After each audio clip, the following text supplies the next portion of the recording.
Sir Kharge ಅವ್ರನ್ನ ಭೇಟಿಯಾಗಿ ದೆಹಲಿ ಬಂದು ಫುಲ್ ಬಿಸಿ ಇದ್ದೀರಾ? ಖರ್ಗೆ ಭೇಟಿ ಖರ್ಗೆ ಅವ್ರ ಭೇಟಿಯಾಗಿದ್ರಿ. ನಮ್ಮ ಪಕ್ಷದ ವರಿಷ್ಠರು ಹೈಕಮಾಂಡ್ ಮುಂದಕ್ಕೆ ಏನೇನು ಮಾಡಬೇಕು ಅಂತ ತಿಳಿಸ್ಬೇಕು. ಮಧ್ಯದಲ್ಲಿ ಕೌನ್ಸಿಲ್ ಚೇರ್ಮನ್ ಸಲೀಂ ಅವ್ರಿಗೆ ನಮ್ಮ ಪಕ್ಷ ಅಭ್ಯರ್ಥಿ ಮಾಡಿ ಅಂತ ಹೇಳ್ತಾರೆ. ಅಭ್ಯರ್ಥಿ ನಿನ್ನೆ ಕೌನ್ಸಿಲ್ ಚೇರ್ಮನ್ ಬಂದು ಅಂತ ಮಾತಾಡಿದ್ರು, ರಾಜೀನಾಮೆ ಕೊಡ್ತೀನಿ ಅಂತ ಹೇಳಿದ್ರು. ಬಹಳ ಸಂತೋಷ ಅಂತ ಒಪ್ಕೊಂಡು ರಾಜೀನಾಮೆನೂ ಕೊಟ್ಟು ರಾಜೀನಾಮೆನೂ ಅಕ್ಸೆಪ್ಟ್ ಆಯ್ತು. ನಿಮ್ಮ ಮುಂದೆನೋ ಹೇಳಿದ್ರು.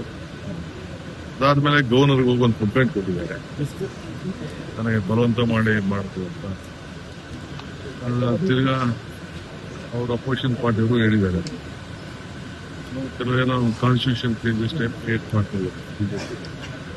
ಗವರ್ನರ್ ಆಫೀಸ್ನ ಮಿಸ್ಯೂಸ್ ಮಾಡಕ್ಕೆ ಹೊರಟಿದ್ದಾರೆ.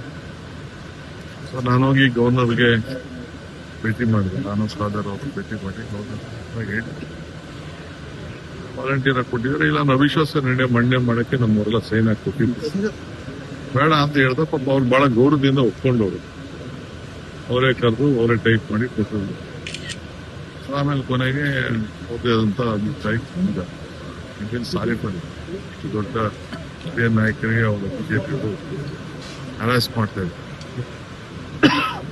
ನಾನು ಅದನ್ನ ಎಲ್ಲ ಕಂಪ್ಲೀಟ್ ತಿಳಿಸಿದ್ದೇನೆ, ಗವರ್ನರ್ಗೂ ಹೇಳಿದ್ದೀನಿ. ನಿಮ್ಮ ಕಾನೂನು ಚೌಕಟ್ಟಿನಲ್ಲಿ, ಯಾಕೆಂದ್ರೆ ಹಿಂದೆ ಎಲ್ಲ ಬೇಕಾದಷ್ಟು ಪ್ರೆಸಿಡೆಂಟ್ಗಳಿದೆ, ಅವರೇ ಮಾಡಿದಂತ ಪ್ರೆಸಿಡೆಂಟ್ಗಳಿದೆ. ಡೆಪ್ಟಿ ಚೇರ್ಮನ್ ಕೊಡಬೇಕು ಅಂತ ಡೆಪ್ಟಿ ಚೇರ್ಮನ್ ಇಲ್ಲದೆ ಹೋದಾಗ ಆಫೀಸ್ಗೆ ಕೊಟ್ಟಿದ್ದಾರೆ. ಇಟ್ ಇಸ್ ನಾಟ್ ವ್ಯಕ್ತಿ ಅಲ್ಲ, ಮತ್ತೆ ಅಲ್ಲ ಆಫೀಸ್ ಕೊಟ್ಟಿದ್ದಾರೆ. ಅಕ್ಸೆಪ್ಟ್ ಆಗಿದೆ, ನೋಟಿಫಿಕೇಶನ್ ಆಗಿದೆ, ಎಲ್ಲ ಕಂಪ್ಲೀಟ್ ಲೀಗಲ್ ಪಾಯಿಂಟ್ ಎಲ್ಲ ಹೇಳ್ತಾರೆ. ನನ್ನ ಗಮನಕ್ಕೆ ತರಬೇಕಾಗ್ತದೆ. ಬಟ್ ಫುಲ್ ಫ್ಲೆಡ್ಜ್ ಕ್ಯಾಬಿನೆಟ್ ಇನ್ನೂ ಆಗಿಲ್ಲ ಅಂತ. ಯಾರಾಗಿಲ್ಲ, ಒಂದೇ ಒಂದು ಕಾಲಿದೆ ಅಷ್ಟೇ. ಒಂದೇ ಒಂದು ಅದೇ ಒಂದು ಕಾಲಿದೆ, ಮಹಿಳೆ ಕೋರ್ಟ್ ಅಂತ. ಒಂದು ಮಹಿಳೆ ಕೊಡ್ಲೇಬೇಕು.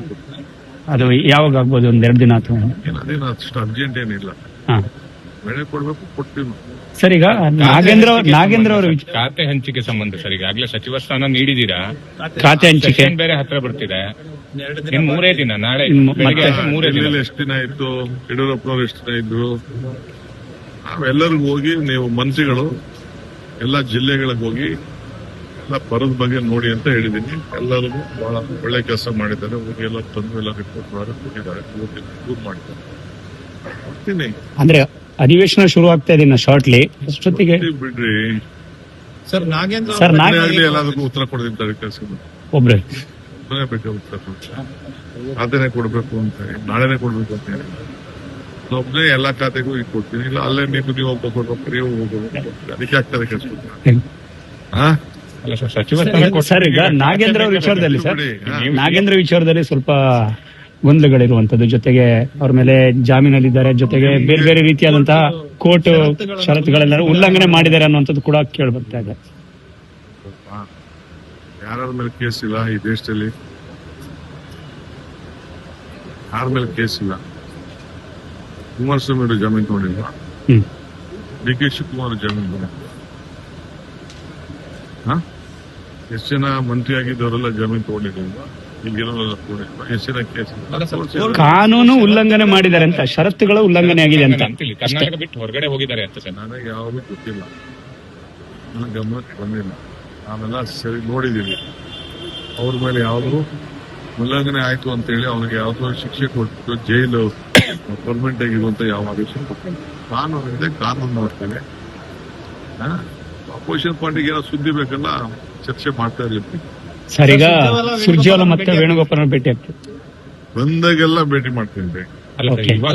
ಈಗ ಸರಿ ಮಾಡ್ತೀನಿ, ನಾಳೆನೂ ಮಾಡ್ತೀನಿ, ನಾಳಿದ್ದು ಮಾಡ್ತೀನಿ, ಆಚೆ ನಾಳಿದ್ದು ಮಾಡ್ತೀನಿ, ದಿನ ಭೇಟಿ ಮಾಡ್ತೀನಿ. ದೆಹಲಿ ಎಷ್ಟು ದಿನ ಪ್ರವಾಸ ಸರ್?